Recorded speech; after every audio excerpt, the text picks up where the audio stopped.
Great opportunity to see how wrong you are and how much you're absolutely just like talking nonsense. All right, let's see how wrong and full of nonsense I am.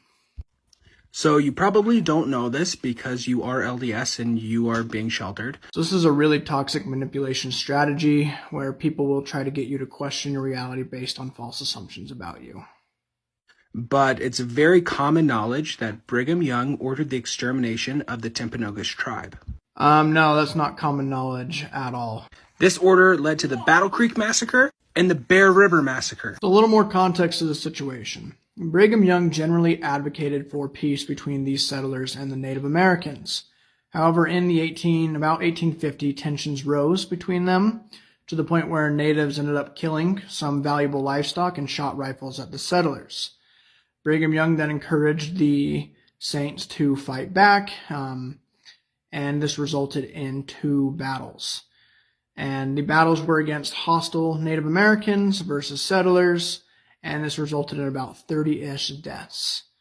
After these battles, the Saints took the prisoners, which included women and children, from the Native Americans and brought them to Salt Lake City for the winter and housed and fed them, and then took them back to their lands the next spring.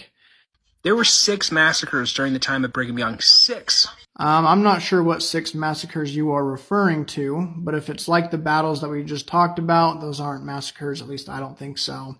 The only one I would know of that you could try to pin on Brigham Young would be the Mountain Meadows Massacre. However, it has been shown that Brigham Young was not involved in that. You have to go through great lengths to try to pin that on him. At any point, he would have said, hey, guys, we should stop unaliving these people. Not once, not one time.